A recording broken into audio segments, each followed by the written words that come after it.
नमस्कार विद्यार्थी मित्रांनो, परत आपल्या या यूट्यूब चॅनलवरती आपलं सर्वांचं पुनश्च एकदा हार्दिक स्वागत आहे। आपण इतिहासामध्ये प्रकरण क्रमांक 10 अभ्यासत होतो, ज्याचे की नाव आहे शीतयुद्ध। या शीतयुद्धामध्ये आपण त्याचा पहिला भाग संपवला होता। यामध्ये आपण पाहिलं शीतयुद्धाची व्याख्या बघितली, त्याची पार्श्वभूमी पाहिली आणि या शीतयुद्धानं कशा पद्धतीनं वाटचाल या ठिकाणी केली या बाबी आपण या ठिकाणी पाहिल्या। शेवटचा मुद्दा त्यामधला आपण अभ्यासला होता, गटबाजीला प्रोत्साहन। पहा, आपण म्हटलं की जगाचं विभाजन हे दोन भागामध्ये झालं। या दोन भागामध्ये जगाचं विभाजन होऊन एका गटानं अमेरिकेचं नेतृत्व स्वीकारलं, जिथे की आपण म्हणूया अमेरिकेमधली खाजगी भांडवलदार व्यवस्था अथवा लोकशाही व्यवस्था या नेतृत्वाखाली एक गट या ठिकाणी निर्माण झाला। तर दुसरा गट आपण पाहिला, जो की रशियाच्या नेतृत्वाखाली या ठिकाणी आला, जी की विचार प्रणाली ही साम्यवादी होती। उत्पादनाच्या साधनावरती सरकारी मालकी या ठिकाणी होती आणि यामधून जगाचं विभाजन हे दोन गटामध्ये झालं। जग विभागलं गेलं आणि मग हे जे विभाजन या ठिकाणी झालं, रशिया आणि अमेरिकेच्या नेतृत्वाखाली या ठिकाणी जे विभाजन झालं, या दोन गटामध्ये सहभागी असलेली राष्ट्र जर आपण पाहिली तर सोव्हिएत रशियाचा जो साम्यवादी गट होता, या गटामध्ये पूर्व जर्मनी होतं, पोलंड होतं, चेकोस्लोवाकिया होतं, हंगेरी होतं, रोमानिया होतं, बल्गेरिया होतं, अल्बानिया होतं। यासारखी राष्ट्र या साम्यवादी रशियाच्या गटामध्ये होती। यांची विचार प्रणाली ही साम्यवादी होती। उत्पादनाचे स्रोत जर आपण पाहिलं तर या ठिकाणी त्यावरती सरकारी मालकी होती। या पद्धतीचा हा एक गट होता। तर दुसरा गट जर आपण पाहिला तर दुसरा गट हा अमेरिकेच्या नेतृत्वाखाली होता। भांडवलशाही व्यवस्थेवरती विश्वास ठेवणारा, खाजगी मालकीवरती विश्वास ठेवणारा, लोकशाहीवरती विश्वास ठेवणारा हा अमेरिकेच्या नेतृत्वाखालचा गट। यामध्ये सहभागी असलेले राष्ट्र जर आपण पाहिले तर नेदरलँड आहे, डेन्मार्क आहे, बेल्जियम आहे, पश्चिम जर्मनी आहे, फ्रान्स आहे, इटाली आहे, स्पेन आहे, ग्रीस आहे, ग्रेट ब्रिटन म्हणजे इंग्लंड आहे। या पद्धतीनं विद्यार्थी मित्रांनो, आपण म्हणूया की जगाचं विभाजन हे दोन भागामध्ये झालं आणि दोन भागामध्ये जगाचं विभाजन होऊन हे दोन्ही गट एकमेकावरती कुरघोडी करायला लागले। जास्तीत जास्त देश आपल्या गटाच्या ताब्यामध्ये कशा पद्धतीने येतील याचा प्रयत्न या ठिकाणी या दोन्ही देशाचा सुरू झाला आणि यामधूनच जगाचं राजकारण ढवळून निघालं आणि यामधून जगामध्ये ताण आणि तणाव मोठ्या प्रमाणात निर्माण होऊ लागला। संघर्षाची परिस्थिती या ठिकाणी निर्माण व्हायला लागली, परंतु प्रत्यक्ष युद्ध मात्र या ठिकाणी लढलं नाही आणि यामधूनच मग देतांत पर्व आपल्याला सांगता येतं। विद्यार्थी मित्रांनो, मागच्या भागामध्येच आपण देतांत याचा अर्थ पाहिला होता। तर त्याचा अर्थ होतो दोन महासत्तांमधील ताण आणि तणाव कमी करण्याची जी प्रक्रिया आहे त्याला देतांत असं म्हटलं जातं। दोन महासत्तांमधला ताण आणि तणाव कमी करण्याची जी प्रक्रिया आहे ही प्रक्रिया म्हणजे देतांत। एखाद्या वेळेस विद्यार्थी मित्रांनो तुम्हाला वस्तुनिष्ठ स्वरूपाच्या प्रश्नामध्ये विचारलं जाईल की देतांत म्हणजे काय, तर दोन महासत्तांमधील ताण आणि तणाव दूर करण्याची जी प्रक्रिया आहे त्याला साधारणतः देतांत म्हटलं जातं। आता पहा, या दोन राष्ट्रांमधील ताण आणि तणाव कमी करण्यासाठी या दोन राष्ट्रांना एकत्रित येणं गरजेचं होतं, वाटाघाटी करणं गरजेचं होतं, चर्चा विचार विनिमय, विचाराचे आदान प्रदान या ठिकाणी करणं गरजेचं होतं. आणि यासाठी मग या देतांत प्रक्रियेप्रमाणे मग ही दोन्ही राष्ट्र जगामधील वेगवेगळ्या देशामध्ये एकत्रित यायला लागले. यांच्यामध्ये शिखर वार्ता अथवा शिखर परिषद व्हायला लागली. आता हे कशा पद्धतीनं घडलं, हे एका ठिकाणी कशा पद्धतीनं एकत्रित यायला लागले आणि या दोन देशामध्ये, या दोन महासत्तेमध्ये मग चर्चा व्हायला लागली. यामधून आपल्याला सांगता येतं 1973 ची पॅरिस परिषद आपल्याला सांगता येते. फ्रान्सची राजधानी पॅरिस या ठिकाणी या दोन महासत्तांमध्ये शिखर परिषद 1973 मध्ये तिचं आयोजन करण्यात आलं. आणि या परिषदेमध्ये मग जे व्हिएतनाम युद्ध सुरू आहे, हे व्हिएतनाम युद्धाची समाप्ती आपल्याला कशा पद्धतीनं करता येईल किंवा व्हिएतनाम युद्धाचा शेवट करण्याचा प्रयत्न पॅरिस या ठिकाणच्या 1973च्या या शिखर परिषदेमध्ये करण्यात आलेला आपल्याला दिसून येतो. त्यानंतर विद्यार्थी मित्रांनो आपल्याला सांगता येतं 1975 ला हेलसिंकी परिषदेचं आयोजन करण्यात आलं. हेलसिंकी हे फिनलँड मधील राजधानीचं शहर आहे, फिनलँड. हेलसिंकी या ठिकाणी परत शिखर परिषदेचं आयोजन करण्यात आलं. दोन महासत्ता या ठिकाणी एका ठिकाणी आल्या. एक होती अमेरिका आणि दुसरं होतं सोव्हिएत रशिया. हे दोन देश या ठिकाणी एकत्रित आले. त्याबरोबरच आपण म्हणूया युरोपमधील जवळपास 35 राष्ट्र या हेलसिंकी परिषदेसाठी या ठिकाणी उपस्थित झाले. युरोप खंडातील 35 राष्ट्र या ठिकाणी सहभागी झाले. जे की युरोप खंडाचं विभाजन पूर्व आणि पश्चिम युरोपामध्ये झालं होतं आणि पूर्व आणि पश्चिम युरोपमध्ये विचार प्रणालीनुसार जो ताण आणि तणाव निर्माण झालेला होता, जी संघर्षाची परिस्थिती निर्माण झालेली होती, हा युरोपमध्ये निर्माण झालेला पूर्व आणि पश्चिम युरोपमधला ताण आणि तणाव कमी करणं, संघर्षाची परिस्थिती कमी करणं, यासाठी आपण म्हणूया की हेलसिंकी या परिषदेचं आयोजन करण्यात आलं. आणि यामध्ये युरोप खंडामधील 35 राष्ट्र सहभागी झालेले आपल्याला दिसून येत आहेत. त्यानंतरची परिषद आपल्याला सांगता येते विद्यार्थी मित्रांनो 1978 कॅम्प डेव्हिड परिषद. 1978 कॅम्प डेव्हिड परिषद. दोन महासत्तांमध्ये ही परिषद झाली आणि या परिषदेमध्ये इस्रायल व अरब यांच्यामध्ये जो वाद आहे, हा वाद सोडवण्यावरती या कॅम्प डेव्हिड या परिषदेमध्ये चर्चा झालेली आपल्याला दिसून येते. कुठल्या प्रश्नावरती?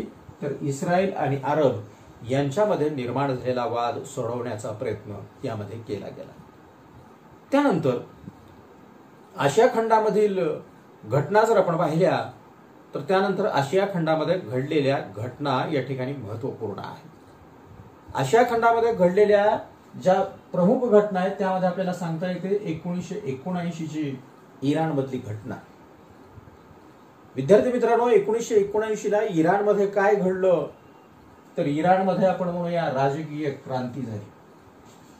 इराणमध्ये राजकीय क्रांती झाली आणि शहाची जी या ठिकाणची सत्ता होती, या शहाची हकालपट्टी करण्यात आली आणि शहाची हकालपट्टी करून या ठिकाणी आयातोला खोमेनीची सत्ता निर्माण झाली.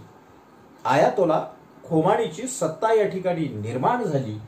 आणि मग हा जो आयातोला खोमानी या इराणच्या राजसत्तेवरती विराजमान झाला, यानं काय केलं तर अमेरिकेशी असलेले राजनैतिक संबंध यांनी तोडले. खोमेनी अमेरिकेशी असलेले इराणचे राजनैतिक संबंध या ठिकाणी यांनी तोडले. त्याचबरोबर सेंटो या करारामधूनही इराणनं काढता पाय घेतला. म्हणजे सेंटो कराराचाही त्याग या ठिकाणी इराणनं केला. म्हणजेच 1979 ची ही महत्वपूर्ण घटना असलेली आपल्याला दिसून येते. त्यानंतर आशिया खंडातलीच 1979 ची दुसरी घटना आपल्याला सांगता येते. ती घटना आहे अफगाणिस्तानमध्ये. अफगाणिस्तानमध्ये रशियानं काय केलं तर अफगाणिस्तानमध्ये रशियानं कारमाल यांच्या नेतृत्वाखाली समाजवादी सरकार या ठिकाणी स्थापन केलं. अफगाणिस्तान कारमाल यांच्या नेतृत्वाखाली अफगाणिस्तानमध्ये यांनी समाजवादी सरकार स्थापन केलेलं आपल्याला दिसून येतं. म्हणजे या पद्धतीनं या दोन महत्वपूर्ण घटना आपण म्हणूया की आशिया खंडामधल्या आपल्याला सांगता येत आहेत. या दोन घटनांमधून आपल्याला काय सांगता येतं तर या दोन महासत्तांमध्ये निर्माण झालेला जो संघर्ष आहे या संघर्षाची परिणिती आपल्याला या आशिया खंडामध्येही घडलेली दिसते. त्या दोन महासत्तांमधील तणावाचा परिणाम आपल्याला या आशिया खंडामध्येही दिसून येतो. या पद्धतीनं विद्यार्थी मित्रांनो या दोन महासत्तांमध्ये या शीत युद्धाच्या कालावधीमध्ये मोठ्या प्रमाणात तीव्र स्वरूपाची स्पर्धा या ठिकाणी निर्माण झाली आणि या दोन महासत्तांमध्ये निर्माण झालेली जी तीव्र स्वरूपाची स्पर्धा आहे ही स्पर्धा प्रत्येक क्षेत्रामध्ये आपल्याला दिसून येते. याला मग अंतराळ क्षेत्र आणि अण्वस्त्र क्षेत्र हेही अपवाद राहिलं नाही. म्हणजे अंतराळ क्षेत्रामध्येही या दोन राष्ट्रांमध्ये जीवघेण्या स्वरूपाची स्पर्धा निर्माण झाली. त्याचबरोबर अण्वस्त्र निर्मितीच्या बाबतीमध्येही हे दोन राष्ट्र एकमेकावरती कुरघोडी करण्याचा प्रयत्न करायला लागले. सगळ्यात जास्त लांब पल्ल्याची क्षेपणास्त्र निर्माण करण्याचा प्रयत्न करायला लागली. संहारक स्वरूपाची अण्वस्त्राच्या निर्मितीची स्पर्धा या दोन राष्ट्रांमध्ये या ठिकाणी निर्माण झाली आणि यामधूनच आपण म्हणूया या दोन्ही महासत्तांना लांब पल्ल्याची क्षेपणास्त्र मोठ्या प्रमाणात विकसित केली. संहारक स्वरूपाची शस्त्र अस्त्र आणि आण्विक स्वरूपाची अस्त्र मोठ्या प्रमाणात या दोन्ही राष्ट्रांनी या ठिकाणी विकसित केली.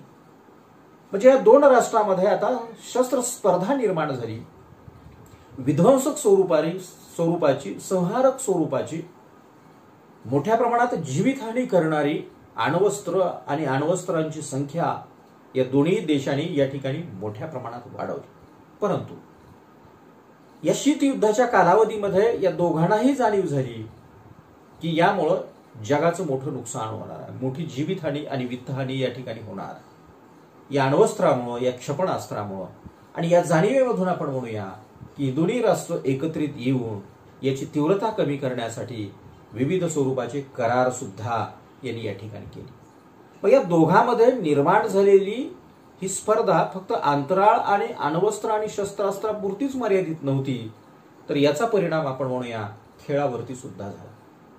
दोन राष्ट्र, दोन महासत्ता आणि त्यांच्यामधील ताणतणावाचा खेळावरतीही परिणाम आपल्याला झालेला दिसून येतो. ही बाब आपल्याला सांगता येते ती म्हणजे मॉस्को या ठिकाणी आयोजित केलेल्या ऑलिम्पिकच्या संदर्भामध्ये. कारण की रशियानं आपण पाहिलं की अफगाणिस्तानमध्ये कारमाल यांच्या नेतृत्वाखाली समाजवादी सरकार स्थापन केलं आणि त्यामुळे अमेरिकेनं मॉस्को या ठिकाणी आयोजित केलेल्या ऑलिम्पिकवरती या ठिकाणी बहिष्कार टाकलेला आपल्याला दिसून येतो. आणि यामधून परिस्थिती इतकी गंभीर बनली की असं भासायला लागलं की आता तिसरं महायुद्ध निश्चित होणार. कारण की या दोन महासत्तांमध्ये तीव्र स्वरूपाची स्पर्धा या ठिकाणी निर्माण झाली. तिसऱ्या महायुद्धाची जाणीव साधारणतः या ठिकाणी जाणवायला लागली आणि त्यामधून मग ही दोन्ही राष्ट्र जी की तिसऱ्या महायुद्धाच्या उंबरट्यावरती यांनी जगाला आणून सोडलं होतं, या दोन्ही राष्ट्रांनी हे सगळं टाळण्यासाठी आपण म्हणूया उभय पक्षांनी या ठिकाणची आण्विक स्वरूपाची शस्त्रास्त्र आणि क्षेपणास्त्र याच्या वापरावरती मर्यादा घालणारे करार सुद्धा या ठिकाणी केलेले दिसत आहेत. म्हणजे दोन राष्ट्रांमध्ये निर्माण झालेली ही तीव्र स्वरूपाची स्पर्धा विद्यार्थी मित्रांनो आपल्याला सांगतायत. त्यानंतरचा मुद्दा आपण घेऊया तो आहे गोर्बाचोव यांचा कालखंड. आता पहा, सोव्हिएत रशिया आणि सोव्हिएत रशियामध्ये उदयाला आलेलं एक नवीन नेतृत्व, ते नेतृत्व आपल्याला सांगता येतं ते म्हणजे मिखाईल गोर्बाचोव यांचं रशियामध्ये निर्माण झालेलं हे नेतृत्व. आता पहा, 1985 ला काय घडलं तर 1985 ला सोव्हिएत रशियामध्ये कम्युनिस्ट पक्षाच्या सरचिटणीसपदी या ठिकाणी मिखाईल गोर्बाचोव यांची निवड झाली. आणि मिखाईल गोर्बाचोव यांची कम्युनिस्ट पक्षाच्या सरचिटणीसपदी निवड झाली म्हणजेच रशियाचं नेतृत्व आता कुणाकडे आलं तर मिखाईल गोर्बाचोव यांच्याकडे आलं. म्हणजे मिखाईल गोर्बाचोव हे रशियाचे प्रमुख या ठिकाणी बनले आणि रशियाचे प्रमुख बनल्यानंतर याने या ठिकाणी आपलं धोरण स्पष्ट केलं आणि या धोरणामधून त्यांनी दोन बाबी या ठिकाणी स्पष्ट केल्या, दोन शब्द प्रयोग रशियन भाषेमध्ये त्यांनी आणले. त्यामधला पहिला शब्द आहे पेरेस्ट्रॉइक. पेरेस्ट्रॉइक त्याचा अर्थ होतोय पुनर्रचना. आणि दुसरा शब्द प्रयोग त्यांनी आणला ग्लासनोस्त. त्याचा अर्थ होतोय खुलेपणा. विद्यार्थी मित्रांनो, या दोन्ही शब्दाचा अर्थ तुम्हाला एखाद्या वेळेस वस्तुनिष्ठ स्वरूपाच्या प्रश्नामध्ये विचारल्या जाण्याची शक्यता आहे. पहिला शब्द आहे पेरेस्ट्रॉइक, त्याचा अर्थ आहे पुनर्रचना. दुसरा शब्द आहे ग्लासनोस्त, त्याचा अर्थ आहे खुलेपणा. आता या दोन प्रकारची धोरणं त्यांनी या ठिकाणी आणली, पुनर्रचना आणि या ठिकाणी खुलेपणा. कारण की हा रशियाचा कालावधी जर आपण पाहिला तर या कालावधीमध्ये रशियाची अर्थव्यवस्था डबघाईला आलेली होती. डबघाईला आलेल्या अर्थव्यवस्थेला त्यांना परत रुळावरती आणायचं होतं. परत रशियाची आर्थिकची स्थिती डबघाईला आलेली आहे, यामधून परत त्यांना रशियाला सावरायचं होतं आणि यासाठीच मग पुनर्रचना आणि खुलेपणाचं धोरण मिखाईल गोर्बाचोव यांनी या ठिकाणी स्वीकारलं. आणि यामधून त्यांनी राजकीय आणि आर्थिक व्यवस्थेची पुनर्रचना करण्याचा प्रयत्न हाती घेतला. राजकीय आणि आर्थिक पुनर्रचनेचं धोरण मिखाईल गोर्बाचोव यांनी हाती घेतलं आणि यामधून त्यांनी काही ठोस अशी पावलं या रशियामध्ये टाकलेली आपल्याला दिसत आहे. जी ती पावलं त्यांनी टाकली त्यामध्ये आपल्याला सांगता येतं, त्यांनी मुक्त निवडणुकाचा पुरस्कार या ठिकाणी केला. मुक्त निवडणुका याचा पुरस्कार त्यांनी केला.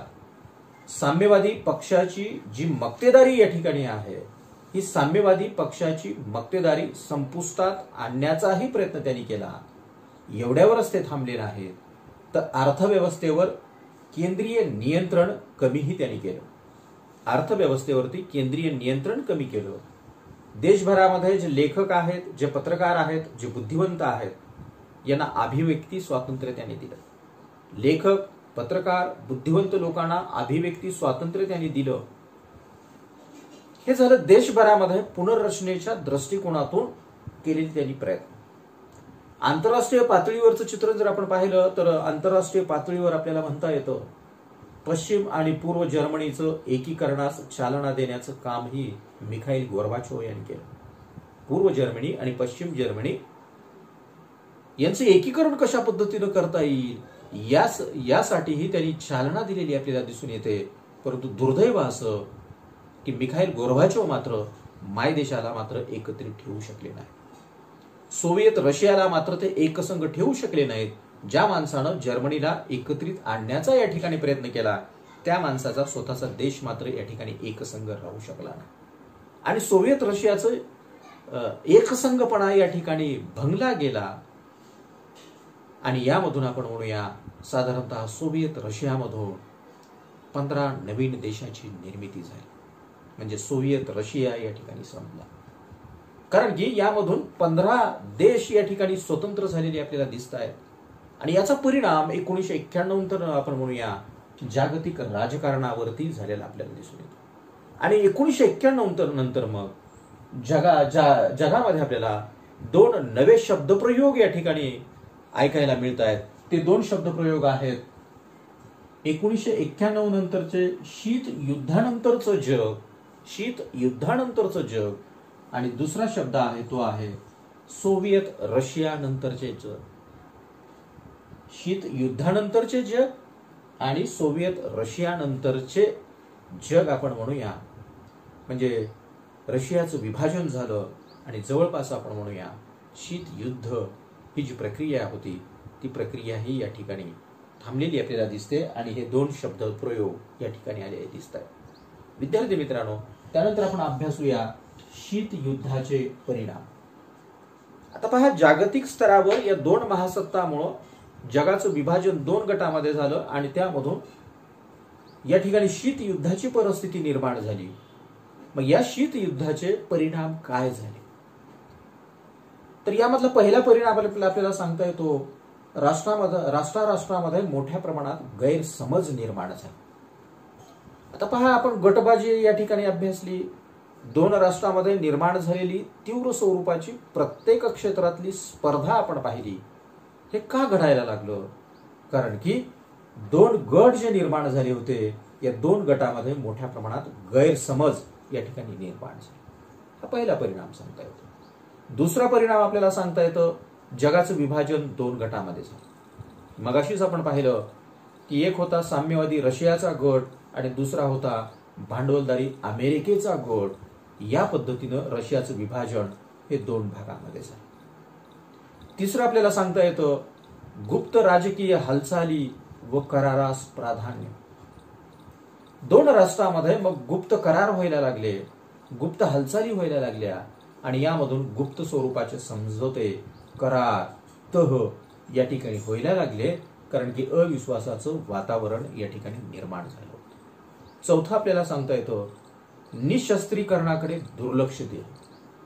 कारण या शीतयुद्धाच्या कालावधीमध्ये आपल्याला सांगता येतं की कधी तिसरा महायुद्धाचा भडका उडेल याची शाश्वती नव्हती आणि त्यामुळे निशस्त्रीकरण करण्याकडे या ठिकाणी दुर्लक्ष केलं गेलं आणि प्रत्येक राष्ट्राने संहारक स्वरूपाची शस्त्रास्त्राची निर्मिती मोठ्या प्रमाणात केली. पाचवं सांगता येतं आपल्याला, विज्ञानाचा संहारक स्वरूपाच्या अस्त्र निर्मितीसाठी वापर. आपण जो विज्ञानामध्ये जी प्रगती आपण केलेली आहे, या प्रगतीचा वापर या ठिकाणी संहारक स्वरूपाची शस्त्रास्त्र निर्मितीसाठी या ठिकाणी करण्यात आला. सहावं आपल्याला सांगता येतं, अन्न, वस्त्र, निवारा, आरोग्य, शिक्षण, लोकसंख्या यासारखे जे महत्वाचे प्रश्न आहेत मानवी हिताच्या दृष्टिकोनातून, अशा महत्वाच्या प्रश्नाकडे या ठिकाणी दुर्लक्ष केले गेले. सातवं सांगता येतं आपल्याला, मानवाचं भवितव्य धोक्यात आलं. कारण की युद्धाची टांगती तलवार जगाच्या प्रत्येक माणसावरती या ठिकाणी निर्माण झाली आणि त्यामुळे मानवाचं भवितव्यही या शीतयुद्धामुळं धोक्यात आलेलं आपल्याला दिसतं. त्यानंतर आपल्याला सांगता येतो परिणाम, प्रचंड वित्तीय हानी. म्हणजे या सगळ्या स्पर्धेमधून, दोन महासत्तेमध्ये निर्माण झालेल्या या स्पर्धेमधून आपण म्हणूया प्रचंड स्वरूपाची वित्तीय हानी झाली. आणि शेवटचा परिणाम आपल्याला सांगता येतो, सोव्हिएत रशियाचा पाडाव या ठिकाणी झाला, कारण की विभाजन झालं आणि आता अमेरिका ही एकमेव महासत्ता निर्माण झाली. म्हणजेच शीतयुद्धाचा परिणाम आपल्याला सांगता येतोय की अमेरिका ही एकमेव महासत्ता या ठिकाणी निर्माण झालेली आपल्याला दिसून येते. या पद्धतीने विद्यार्थी मित्रांनो, शीतयुद्ध, मिखाईल गोर्बाचोव आणि शीतयुद्धाचे परिणाम आपल्याला अभ्यासता येतात. या ठिकाणी थांबूया.